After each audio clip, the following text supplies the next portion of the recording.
말씀은 요한복음 16장 8절에서 15절입니다. 같이 일어서셔서 제가 먼저 읽고 마지막은 같이 봉독하도록 하겠습니다.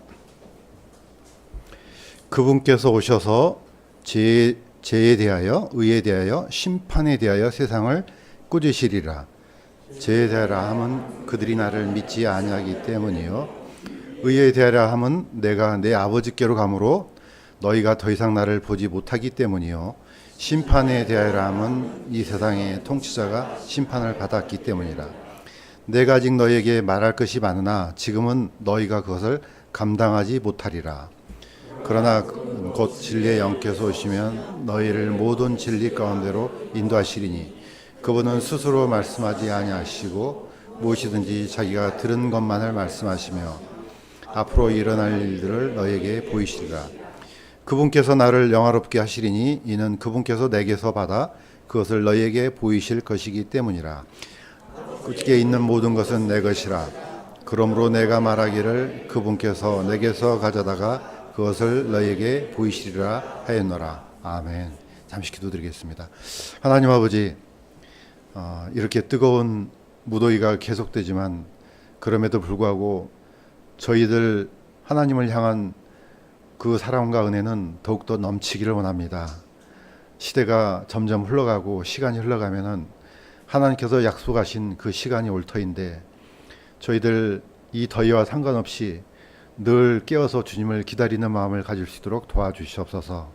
오늘도 같이 나누는 이 말씀 속에 더 큰 하나님의 은혜와 사랑을 깨달을 수 있도록 도와주옵소서. 감사드리며 예수님의 이름으로 기도드립니다. 네, 자리 앉겠습니다. 뭐 세상 어디를 가든지 비슷한 마음이 있긴 하지만은 제가 신학교 다닐 때 들었던 얘기 중에 미국 사람들이 가장 무서워한 것이 두 가지가 있다고 들었습니다. 첫째는 죽음이요, 두 번째는 세금이다, 이렇게 했습니다.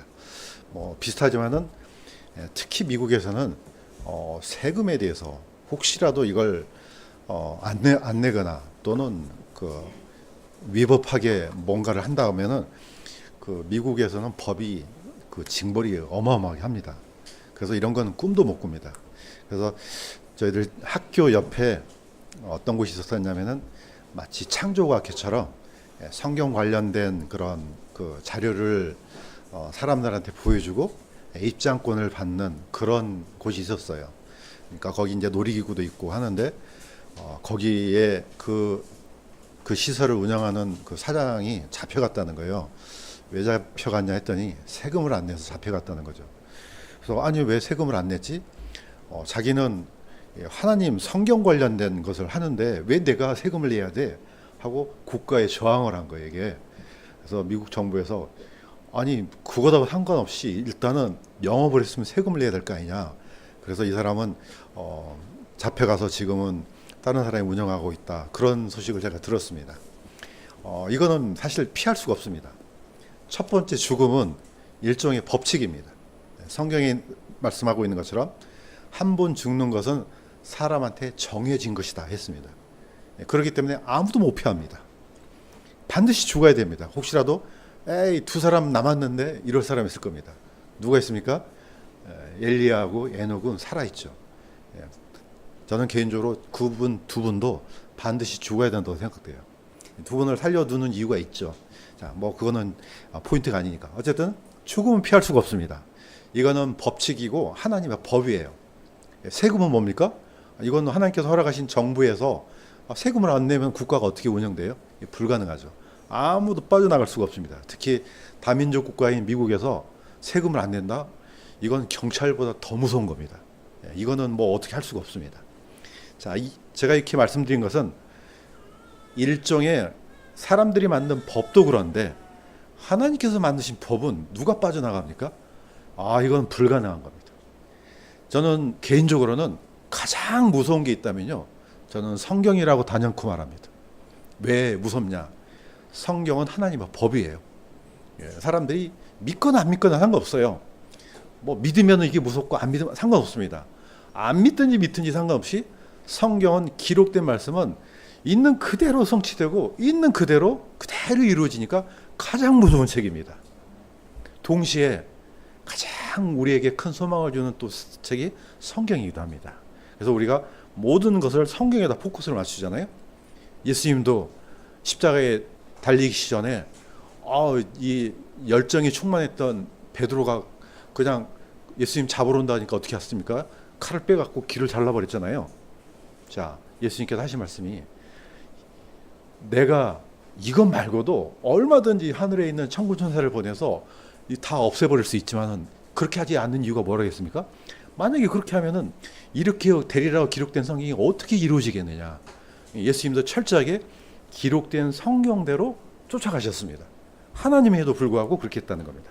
자, 우리가 이 생각을 가면서 오늘 말씀 제목이 심판에 대해야 합니다.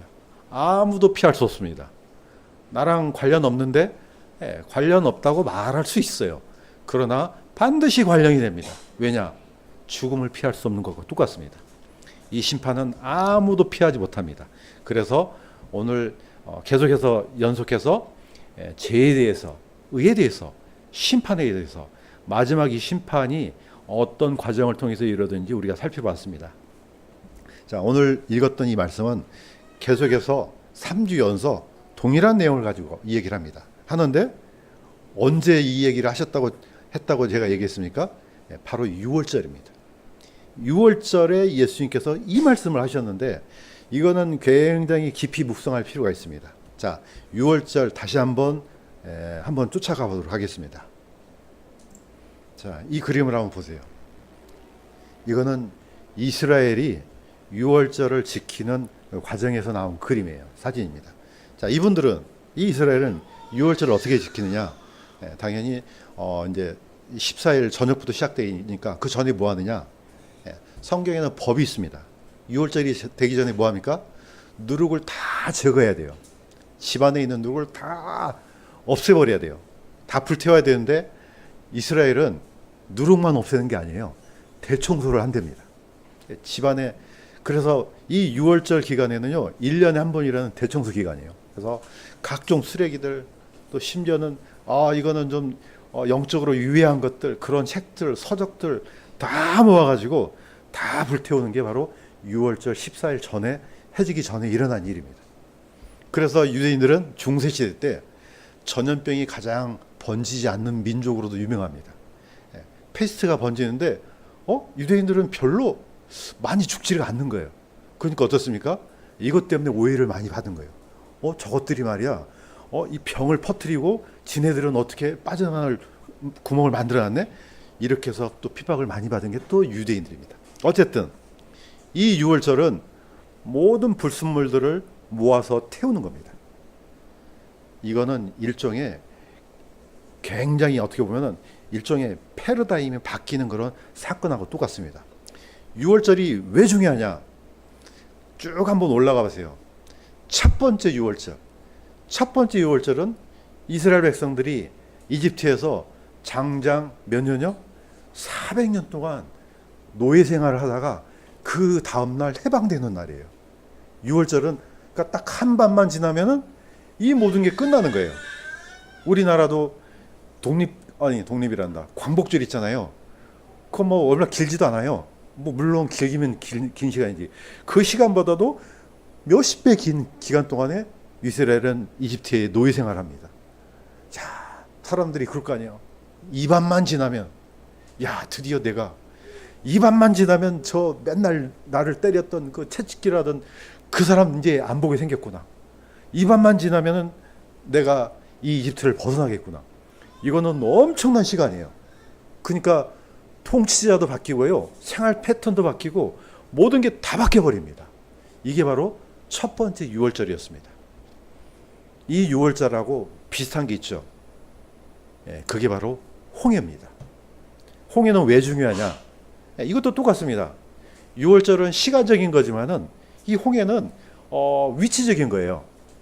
저쪽에 이집트에서 홍해를 건넜다. 이건 완전히 건널 수 없는, 다시는 되돌아갈 수 없는 다리를 걷는 거하고 똑같습니다. 정체성이 확 바뀌는 겁니다. 그래서 6월절과 홍해는 굉장히 유사합니다. 이 밤만 지나면은, 이 강만 지나면은, 이 바다만 지나면은 나는 더 이상 그 애굽 사람들 그 밑에서 살았던 모든 생활이 청산된다 이겁니다. 그러니까 우리 지금 현재 구원받는 거하고 똑같은 겁니다. 내가 예수 그리스도를 통해서 구원받았다. 이건 완전히 바뀌는 겁니다. 그래서 우리는 구원의 확신이 있는 사람 뭐 합니까? 이거 합니다. 홍해와 침례 비슷합니다. 어떻게 합니까? 아주 이건 깊이 묵상해야 될 그런 문제예요. 왜냐? 홍해는 이스라엘 백성들이 완전히 잠식된 거예요. 나의 옛생활, 나의 옛 신분이 완전히 잠긴 후에 그 다음에 건너가잖아요. 그걸 지금 그대로 설명하고 있는 게 침례예요. 침례는 나의 옛사람은 죽고 이제 나는 하나님 안에서 새 사람이 있다는 것을 간증하는 겁니다. 그래서 굉장히 놀라운 교리가 이 안에 숨어 있는 겁니다. 이거는 단순한 어떤 예식이 아니에요. 저는 원래부터 어렸을 때부터 장로교를 다녔습니다. 그래서 세례를 받았습니다. 그래서 장로교 친구들도 많이 있습니다. 어떤 친구가 와서 이걸 묻더라고요. 침례교는 침례를 주고 장로교는 장로를 주는데 뭔 차이가 있어? 제가 설명했습니다. 침례는 침례교라서 받는 게 아니다. 이거는 진리에 대한 문제다. 이거는 어떤 교파하고 상관없는 거다. 장로교를 할지라도 성경에 있는 진리 그대로 우리가 실행해야 한다면 침례가 맞다. 그랬더니 그 친구가 이게 뭐가 중요해? 하나님 앞에서는 굉장히 중요한 문제입니다. 그래서 재침례교도들이 있는 거 아니겠습니까? 그분들이 왜 이걸 목숨을 지켰겠습니까? 이거는 목숨보다 더 중요한 교리가 이 안에 담겨 있기 때문에 그렇습니다. 그래서 누구든지 구원의 확신을 받는 사람들은 이 과정을 반드시 밟아야 됩니다. 자, 똑같습니다. 예수님도 똑같습니다. 예수 그리스도를 한번 생각해 보겠습니다. 마지막 유월절, 이거는 마지막 밤이에요. 이스라엘 백성들이 모세 때부터 지금까지 쭉 지켜왔던 그 유월절인데 예수님은 이게 마지막이에요. 이걸 포커스를 예수님한테 한번 맞춰보겠습니다. 이제 예수님은 이 밤이 지나면은 이제 전혀 새로운 세상으로 들어가십니다. 자, 예수님께서 우리도 생각해 보면은 이거는 굉장히 엄청난 일이에요. 사도들은 예수님께서 이 먼지 나는 땅을 걸어 다니시고 우리와 동일하게 배고프시고 목마르시고 똑같은 걸 경험했던 동일한 우리의 육체를 갖고 있는 그분이에요. 그런데 이 밤만 지나면 전혀 새로운 분으로 이제는 들어가는 겁니다. 그러니까 이거는 마지막이에요. 저는 이게 좀 안타까워요. 이분을 이 6월절 전에 이 밤 지나기 전에 그 예수님을 누가 볼 수 있습니까? 이제는 아무도 못 봅니다. 누구만 얘기할 수 있습니까? 사도들만 얘기할 수 있어요. 그때 그분이 이런 모습으로 다니셨어. 우리가 마지막에 봤던 분이 바로 그분이야. 이렇게 얘기할 거 아니겠습니까? 자, 이분이 드디어 6월절에 6월절 양이 되셔요. 이스라엘 백성들이 바로 6월절, 자, 우리는 하루를 뭡니까? 아침, 저녁 이렇게 세잖아요. 유대인들은 저녁이 되고 아침이 되고 이렇게 되니까 여전히 6월절이에요. 이스라엘 백성들은 언제 나옵니까? 6월절에 나와요. 6월절에 신분이 바뀌어요. 그런 것처럼 예수님도 이 6월절 양이 되셨어요. 이 6월절 양에 예수님이 어떻게 하셨는지 같이 한번 읽어보겠습니다. 시작. 하나님께서 죄를 알지 못한 그분을 우리를 위하여 죄가 되게 하신 것은 우리가 그분 안에서 하나님의 의가 되게 하려 하심이라. 예수님은 6월절 양이 되신 것은 하나님의 뜻에 의해서 죄가 되게 했다 이렇게 합니다. 하나님은 죄가 없기 때문에 절대로 죽을 수가 없습니다. 당연히 죽음하고는 거리가 멉니다. 자, 그런데 예수님이 많이 죽지 아니하면은 우리 죄가 전가될 수 없는 겁니다. 대속이 안 돼요. 하나님이 죽는 거 봤습니까? 그럼 그분은 하나님이 아니에요. 이 딜레마를 해결하죠. 누가요? 예수님께서. 예수님은 하나님이고 죄가 없지만은 죄를 뒤집어 쓰고 죽어야만 우리의 죄가 대속이 되니까 하나님 앞에서 죄가 되셨다 이렇게 표현한 겁니다. 그 다음에 돌아가셨습니다. 3일 후에 다시 일어나셨습니다. 그것은 왜 그렇습니까? 그분 안에서 우리가 하나님의 의의를 받기 위해서, 증명하기 위해서. 그래서 십자가 상에서 이 두 가지가 해결이 됩니다. 내 죄가 예수 그리스도를 통해서 다 도말됐고 예수님께서 부활하심으로써 내 의의가 증명되고, 다 이게 어떤 문제냐면 법적인 문제예요. 아까 얘기했죠? 세상에서 가장 무서운 것은 법이에요. 제 아들한테 물어봤어요. 너 왜 군대 가냐? 했더니 뭐 어떤 사람은 그러겠죠. 이 충성심이 대산해서 국가 나라를 위해서 군대를 갑니다. 이렇게 한 사람도 있어요. 물론 저는 그게 그런 사람이 있다고 봐요. 그러나 대부분 왜 그렇습니까? 아니, 국가에서 오라 그러니까 가죠. 왜? 영장 나오잖아요. 법입니다. 이 법은 피할 수가 없습니다. 법을 지키기 위해서 가는 겁니다. 그래서 이거는 뭐 내 의지하고 상관없는 거예요. 예수님도 똑같습니다. 하나님의 법이에요, 이게. 하나님의 법에 의해서 스스로 죄가 되신 거예요. 죄가 되셔야만이 우리 죄가 이분을 통해서 넘어가는 겁니다. 법적인 문제입니다. 그렇다면 우리가 어찌 의롭게 되겠습니까?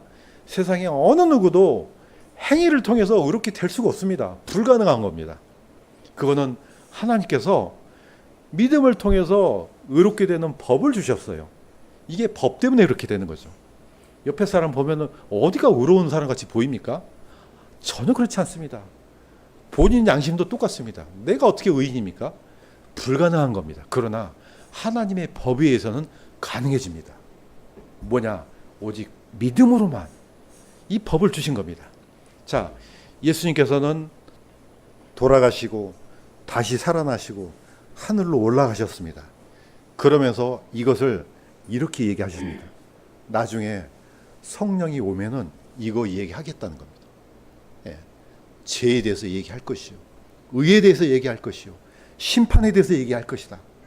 왜 그렇습니까? 누가 지켜봅니까? 성령께서 지켜보잖아요. 예. 성령은 거룩한 영이란 뜻도 되지만요, 증거의 영도 됩니다. 예. 증거, 내가 다 봤어.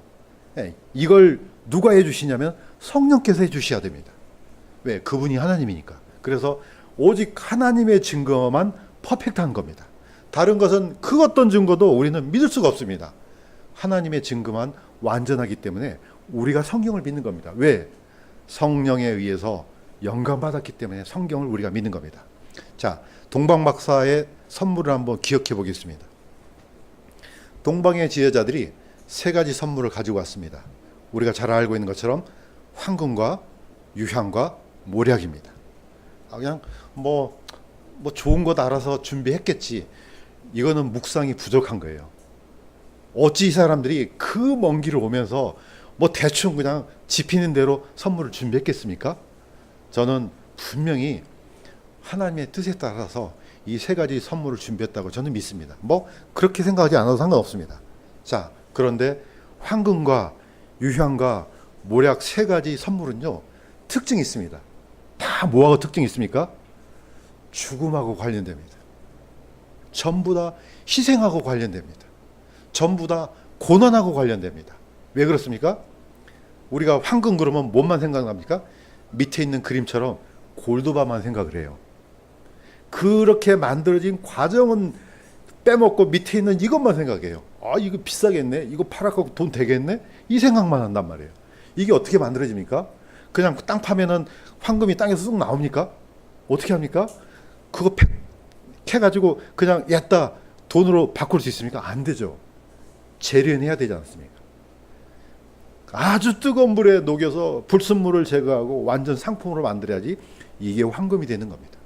이걸 가져온 겁니다. 유향은 뭡니까? 가운데 있는 그림처럼 이건 그냥 나무에서 나온 게 아니에요. 나무를 상처를 내서 그 상처에서 자기를 보호하기 위해서 진액이 나옵니다. 그 진액을 굳어지면은 그 진액을 가지고 말려서 이렇게 유향을 만듭니다. 그래서 유향은 대표적인 향인데 어디서 쓰느냐? 바로 성전에서 쓰는 겁니다. 성막에서. 그래서 대제사장이 이 유황불 향기를 피워서 지성소로 들어가는 겁니다. 다 성전과 관련되는 겁니다. 모략은 뭡니까? 똑같습니다. 나무에 상처를 내서 그 진액이 말라 굳어졌을 때 이 모략을 만듭니다. 이거는 주로 방부제를 씁니다. 세 가지 선물을 쭉 보면요, 다 예수님과 관련돼요.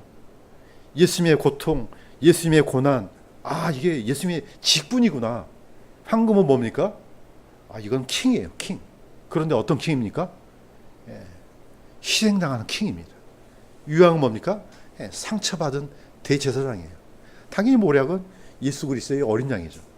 이 세 가지가 다 예수님의 사역과 관련됩니다. 증거를 보여드리겠습니다. 예수님의 세 가지 직분. 예수님은 십자가에 매달릴 때 빌라도가 명패를 썼습니다. 거기에 뭐라고 썼느냐? 유대인들의 왕 했습니다. 킹이에요, 킹. 유대인들의 죄가 왜 무거운지 아십니까? 자기네들의 왕을 죽인 거예요. 아니, 그냥 지나가는 사람도 죽여도 죄가 큰데 왕을 죽여요? 이거 죄 중에, 반역죄 중에 가장 큰 죄예요. 가만 놔두겠습니까, 이거? 유대인들이 가슴이 약간 찔렸어요. 그러니까 자칭 유대인의 왕이라고 고쳐달라고 했잖아요. 우리 왕이 아닌데 자기가 유대인의 왕이래 써달라고 그러잖아요. 빌라도가 이거 안 들어줬습니다. 내가 쓸 것을 썼다. 유대인들 왕 맞잖아. 니네 왕 맞잖아. 더 이상 대꾸하지 마. 그대로 썼습니다. 예수님께서 물어보잖아요. 신문할 때 가야바의 이 제사장 관저에서 네가 그리스도냐? 그리스도란 뜻이 뭡니까? 네가 왕이냐 이겁니다. 그러하다. 네가 그렇게 말했다. 내가 유대인의 왕이다. 예수님은 왕이셨습니다. 두 번째는 뭡니까? 순서와 상관없습니다. 우리의 유월절 어린 양, 곧 그리스도께서 우리를 위하여 희생물이 되셨느니라. 양입니다. 어린 양이에요. 침례 요한이 보라 세상 죄를 짊어지고 가는 하나님의 어린 양이라고 이렇게 선포했습니다. 양입니다. 이 양께서 모든 죄를 짊어지시고 돌아가셨습니다. 자, 어린 양의 직분 나오죠. 자, 예수님은 킹으로 돌아가셨습니다. 어린 양으로 돌아가셨습니다. 이제 뭐 하셔야 됩니까? 하늘로 올라가셔야죠. 이때 올라갈 때는 뭘로 올라갑니까? 대제사장으로 올라갑니다. 자, 마지막은 같이 한번 읽어보겠습니다. 시작. 예수님께서 멜기세덱의 계통에 따라 영원토록 대제사장이 되사 우리를 위해 거기로 들어가셨느니라. 우리는 땅에 있는 성막만 보잖아요. 땅에 있는 성전만 보죠. 하늘에도 있습니다. 에이, 거짓말하고 있네. 거짓말 아니에요. 성경이 그대로 있어요. 보여드리겠습니다. 이거 증언하셨습니다. 같이 한번 읽어보겠습니다. 시작. 우리에게 이러한 대제사장이 계시다는 것을, 그분은 성소와 참 성막을 섬기시는 분이신데 이 성막은 주께서 치신 것이요 사람이 친 것이 아니니라. 우리는 다 알 수가 없습니다. 하늘에 뭐가 있고 어떤 일이 있고 어떤 구조로 어떤 형태로 돌아가는지 몰라요. 그러나 성경에 있잖아요. 이거는 주께서 치신 것이다. 사람이 친 것이 아니다. 사람이 만든 건 땅에 있는 성막과 성전이잖아요. 우리는 모르지만 하늘에 있다는 겁니다. 그러면 여기에 누가 하십니까? 대제사장이 들어가야 돼요. 들어가서 하나님 앞에 속죄의 증거를 보여야 되는 겁니다. 이걸 뿌려야만 우리가 예수 그리스도 안에서 완전하게 의롭게 되는 게 증명이 되는 겁니다. 이 모든 걸 다 누가 보십니까?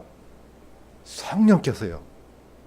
성령은 하늘에도, 물론 하나님이 있다니까 온 우주에 충만하시죠. 그렇지만 약간 범위를 좁히면은 하나님이 계신 곳에 성령도 함께 계시죠. 내가 가면 그분이 내려오신다. 내가 안 가면 안 오신다는 겁니다. 그분이 올라가서 어떤 일이 벌어지는지 봐야 될 거 아니에요. 성령께서. 무슨 그냥 대충 뭐 알아서 하시겠지 이게 아니에요. 하나님은 철저하게 법대로 움직이세요. 그래서 법이 무서운 거예요. 세상에 있는 법도 무섭잖아요. 막 나는 뭐 법하고 상관없어. 뭐 광야의 무법자처럼 이렇게 살 수는 없잖아요. 철저하게 한국에서 만들어진 법 테두리 안에 살고 있지 않습니까? 그럼 하늘에 있는 법은요, 그건 두말할 필요도 없습니다. 그렇기 때문에 하나님의 이 공의의 법이 있기 때문에 생각을 해보세요. 그냥 하나님은 사랑의 하나님이니까 그냥 말로 용서하면 안 될까? 그냥 다 됐어, 다 용서했어. 그래, 다 천국에 들어와. 안 되는 거예요, 이게. 왜냐? 하나님의 법 때문에 그렇습니다. 하나님의 공의의 법 때문에 호리만한 죄라도 용납이 안 되는 겁니다, 이게. 그럼 어떤 과정을 거쳐야 되느냐? 하나님의 공의의 법에 충족되는 이 과정을 반드시 거쳐야 되는 겁니다. 그렇기 때문에 이런 우리는 모르는 하나님의 법에 충족하기 위해서 예수님은 이 과정을 거쳐야 되는 겁니다. 유죄입니다. 우리가 길 가다가 기분 나쁘면은 막 사람을 때리고 패고 그럴 수는 없잖아요. 혹시라도 전에 내 돈을 떼어먹고 있는 사람 만났어요. 막 줄이 틀고 내놔라 이렇게 할 수는 없잖아요. 법 절차를 밟아야 되는 거죠. 그러면 오히려 그 사람이 이 더 큰 심각한 그런 처벌을 받습니다. 하나님이 물론 사탄이 물론 하나님을 대적했지만요, 이게 다 절차가 있는 겁니다. 자, 예수님께서는 성령의 사역에 대해서 이렇게 얘기를 하셨습니다. 그분은 스스로 말씀하지 아니하시고 무엇이든지 자기가 들을 것만을 말씀하시며 앞으로 일어날 일들을 너희에게 보이시리라. 앞에 있는 들을 것, 이게 어떤 미래형으로 되어 있지만 사실은 이 뜻이에요. 앞으로 예수님께서 죽으시고 부활하시고 올라가셔서 이 모든 일을 행하셨을 때 그걸 누가 지켜보는 겁니까? 성령께서요. 성령께서 다 보신 후에 다 끝났어. 내려오셔서 이거 증거해야 되는 거 아니겠습니까? 바로 지금 그 얘기입니다. 그러면서 예수님께서 이렇게 얘기합니다. 심판에 대하여라 함은 이 세상의 통치자가 심판을 받았기 때문이라. 선포되는 겁니다. 그냥 에이 나쁜 놈 지옥 이게 아니고 법정이 있다는 겁니다. 하늘에서도 법정이 있는 겁니다. 그 하나님께서 얘는 유죄야, 이것 때문에 쫓겨나는 겁니다. 그냥 밉다고 쫓아내는 게 아니고 철저히 하나님의 공의의 법에 의해서 이게 선언되는 겁니다. 그렇다면 사탄이 이 세상 통치자가 심판을 받았다면요, 그 아래에 있는 모든 세상은 다 유죄입니다. 전부 다 유죄예요. 나는 몰랐는데요. 나 상관없어요. 나 성경 안 믿어요. 상관없습니다. 하나님이 그래? 그럼 너 봐줄게. 이러겠습니까? 그런 거 없습니다.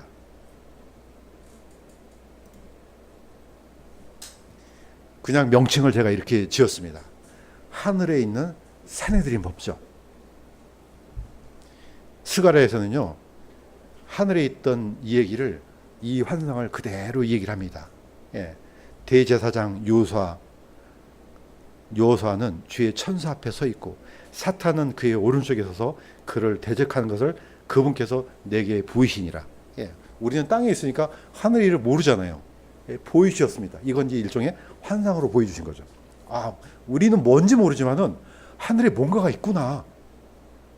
이런 일들이 있구나. 예수님께서 12 제자를 선택하셨습니다. 그런데 다른 제자도 또 선택하셨어요. 몇 명입니까? 70명. 사내들인 구성원이 몇 명입니까? 70명이에요. 모세 빼고 70명이에요. 그러니까 총 71명입니다. 예수님 빼고 70명이에요. 70명을 둘씩 먼저 보냈습니다. 이스라엘 전역을 다 보냈습니다. 이 두 사람이 둘씩 가서 엄청난 일을 봤어요. 성경에 있는 그대로입니다. 제가 읽겠습니다. 70명이 기뻐하며 다시 돌아와 이르되 주여 주의 이름으로 말미암아 마귀들도 우리에게 굴복하나이다 하니, 예수님이 뭐라고 얘기하셨습니까? 사탄이 하늘로부터 번개같이 떨어진 것을 내가 보았노라 이렇게 했습니다. 저는 이게 무슨 비유로 하신 말씀이 아니고 진짜로 떨어졌다 저는 믿습니다. 왜냐하면 이건 합법적인 거니까요. 하나님의 법정에서 유죄가 선포되고 이제 그걸 받아들이지 않으니까 전쟁이 일어나잖아요. 미가엘과 그 천사들과 함께 마귀와 이 사탄의 졸개들과 전쟁이 일어납니다. 예, 공중에서 있을 곳을 찾지 못하니까 어디로 내립니까? 땅으로 내려왔습니다. 나중에 어떻습니까? 예수님께서 이렇게 얘기하셨습니다. 이제 이 세상에 대한 심판이 있으니 이제 이 세상의 통치자가 쫓겨나리라. 어디로요? 지옥으로요. 예, 그래서 사탄이 쫓겨나는 것은 제일 위에 있는 하늘이에요. 하나님이 계신 곳이에요. 거기서 어디로 쫓겨납니까? 공중으로 쫓겨났어요. 공중에서 어디로요? 땅으로 쫓겨났어요. 땅에서 어디로요? 지옥으로요. 나중에 사탄은 저기 불타는, 영원히 불타는 불호수로 떨어집니다. 이게 마지막 운명입니다. 이게 사탄은 그냥 하나님께서, 보통 우리는 하나님 뭐 이렇게 복잡하게 하시냐, 그냥 아예 그냥 싸그리 잡아갖고 그냥 지옥에다 다 집어 던져버리지. 우리 보통 이런 생각을 하십니다. 다 절차가 있는 겁니다. 예, 법에도 그냥 뭐 나쁜 짓 해서 바로 그냥 저기 교도소로 보냅니까? 안 그러잖아요. 가서 조사하잖아요. 경찰관들이 가서 조사하고 이거 사실이 맞네? 그럼 어디로 보냅니까? 검사한테 보내잖아요. 그럼 검사가 뭐 합니까? 기소하잖아요. 기소해서 뭐 합니까? 재판 열어서 재판관이 때리지 않습니까? 이런 벌에 대한 징벌을 때려서 어디로 갑니까? 마지막에 교도소로 들어가는 거죠. 이게 다 절차가 있는 겁니다. 하나님의 법도 똑같다는 겁니다. 하나님의 법도 다 이런 절차가 있는 겁니다. 일단 아담이 범죄함으로써 아담의 후손들, 태어날 모든 사람들은 다 유죄입니다. 한 사람도 빠져나갈 수가 없습니다. 그럼 어떻게 합니까? 다 지옥 가는데. 그래서 하나님께서 자신의 아들을 우리하고 똑같은 육신에 있는 육신으로 세상으로 보내주셔서 대신 대속을 하게 하신 겁니다. 말로 안 되니까요. 사람들이 굉장히 착각을 하고 있는 게 뭐냐면은, 죄는요 그냥 말로 용서해야 되는 걸로 생각해요. 그랬다면은 왜 죄 없는 희생 제물이 죽었겠습니까? 아니 말로 다 끝내지 왜 양과 염소를 잡아 죽입니까? 이게 모형이라 할지라도 그 사람의 죄는요 그냥은 안 돼요. 반드시 죄 없는 소, 죄 없는 양, 흠 없는 비둘기가 죽어야만 대속이 되기 때문에 하나님께서 이 명령을 주신 겁니다. 그래서 구약에 있는 얘기들이 다 그 얘기예요. 제사장들이 얼마나 진력이 났겠어요. 그거요 죽을 때까지 해야 되는 거예요. 누구 한 사람 죄 지으면은 용서됐어, 마치 캐톨릭 신부처럼 용서됐어 이러면 얼마나 좋겠어요. 안 됩니다. 그렇게 안 되니까 거기에 그 죄에 대한 징벌이 합당한 제물을 갖고 오는 겁니다. 그런데 이거는 구약에 있는 제물은 한 가지 문제가 있어요. 이거는 그때뿐이에요. 예, 단번에 안 되는 거죠. 계속해서 해야 돼요. 그러니까 어떻습니까? 예수님께서 단번에 끝내버렸다는 겁니다. 오늘 바로 세상을 향한 유월절, 그분께서 이 유월절 어린 양이 되심으로써 우리의 모든 죄를 단번에 끝을 내버리셨습니다. 그래서 우리가 이걸 믿는 겁니다. 그렇게 되면은 합법적인 거 됩니다. 자, 이제 마무리하겠습니다. 거룩의 영, 증거의 영께서 왜 오십니까? 예수님께서 3년 반 동안 공생애를 거치고 올라가신 이후에 드디어 성령께서 오셨어요. 약속돼 있습니다. 오늘 우리 황영희님 통해서 왜 성경이 중요한 이유가 뭡니까? 약속이에요. 약속. 이거 언약이고 법입니다.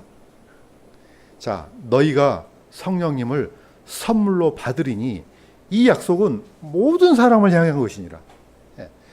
회개하고 내가 내 죄를 자백하고 하나님 앞에 내가 죽어야 될, 영원히 죽어야 될 죄인입니다 고백하면요, 하나님께서는 바로 그 고백을 들으시고 은혜를 베풀어 주십니다. 예수 그리스도를 통해서요. 그래서 누구든지 예수 그리스도를 믿기만 하면은 이 성령을 주신다고 약속이 되어 있어요. 이거는 성경의 법입니다. 두 번째 구절을 한번 같이 한번 읽어보겠습니다. 시작. 우리를 너희와 함께 그리스도 안에서 굳게 세우시고 우리에게 기름을 부으신 분은 하나님이시니 그분께서 또한 우리를 봉인하시고 우리 마음속에 성령을 보증으로 주셨느니라. 이게 이제 봉인이라 그러니까 뭘 이렇게 속에다 가둬놓았다고 생각하잖아요. 이게 인침이에요. 밑에 있는 그림 보시면은 뭐 하고 있습니까? 말이잖아요. 말 엉덩이에다 뭐 합니까? 달궈진 제가 자주 쓰지 않습니까? 불에 달궈진 낙인을 꽉 찍어요. 이거는 변경될 수 없다는 뜻이에요.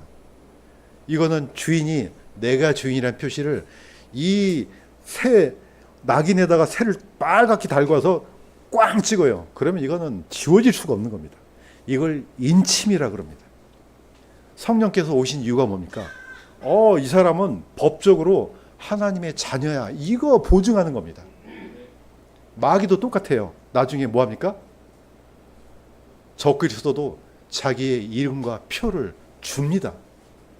하나님하고 똑같이 뭡니까? 모방의 이 신은 그 흉내를 내지 않습니까? 성령께서 했던 것을 그대로 모방하는 겁니다. 우리는 정말로 하나님 예수 그리스도를 통해서 거듭난 자녀는 성령께서 인침을 준다니까요. 그런데 이게 답답한 게 안 보여요. 그러니까 어떤 사람들은 이게 안 보이니까 이걸 보이게 하려고 뭔가를 찾아요. 그거 조심하셔야 돼요. 그냥 이 약속을 있는 그대로 믿으시기를 주님의 이름으로 간구드립니다. 있는 그대로 믿으세요. 성경을 그대로 믿고 하나님께서 이런 약속을 주셨구나. 하나님을 믿는 게 왜 하나님께서 기뻐하시냐면은 얘가 내가 하는 말을 신뢰하는구나. 이거 기쁜 거예요. 하나님은. 우리가 왜 믿음을 통해서 하나님을 기쁘시게 할 수 있냐면은 그게 바로 신뢰이기 때문에 그렇습니다. 우리도 보통 사람들 사이에 뭐 이야기하면은 안 믿는 사람 있잖아요. 그거 어떻습니까? 기분이 아주 안 좋죠. 그럼 뭐 합니까? 아니 왜 사람 말을 안 믿지? 이렇게 하잖아요. 아니 내가 얘기했는데 왜 안 믿어? 하나님도 똑같습니다. 그 엄청난 유일한 아들 예수 그리스도를 보내서 십자가에서 그 고통을 당하게 하시고 이 과정들을 다 끝내시고 성령께서 오셨는데 그걸 안 믿어요. 그럼 어떻게 됩니까? 하나님은 이걸 모독으로 받아들이는 겁니다. 얘 봐라. 완전히 나를 모독하는구나 이거. 이 벌은요. 영원히 감당해야 됩니다. 그래서 우리는 아주 심플해져야 됩니다. 마음이 아주 단순하게 우리에게 자신의 아들을 우리에게 주셨구나. 주여 감사합니다. 내가 주를 믿겠나이다. 이거 한마디면 끝나는 겁니다. 사람들이 너무 어려운 과정을 이 구원받는 과정을 너무 어렵게 설명하니까 사람들이 뭐 신학도 해야 되고 뭣도 해야 되고 뭐 큐티도 해야 되고 뭐 한도 끝도 없는 겁니다. 그거는 나중에 언제 하면 됩니까? 구원받은 이후에. 아주 간단하게 우리가 거듭난 이후에 이 과정이 필요한 것이지 구원받은 과정에는 그게 필요가 없는 겁니다. 늘 저는 강조하지 않습니까? 십자가의 강도를 봐라. 그 사람이 뭘 할 수 있겠느냐? 아무것도 못합니다. 하고 싶어도 못해요. 왜냐? 못이 박혀 있으니까 무슨 일을 하겠어요? 단지 뭐만 할 수 있습니까? 믿을 수는 있어요. 믿기만 하라. 그러면 이 모든 은혜가 한꺼번에 다 우리에게 주십니다. 그래서 우리에게 영원한 생명을 구원을 뭘로 보증하십니까?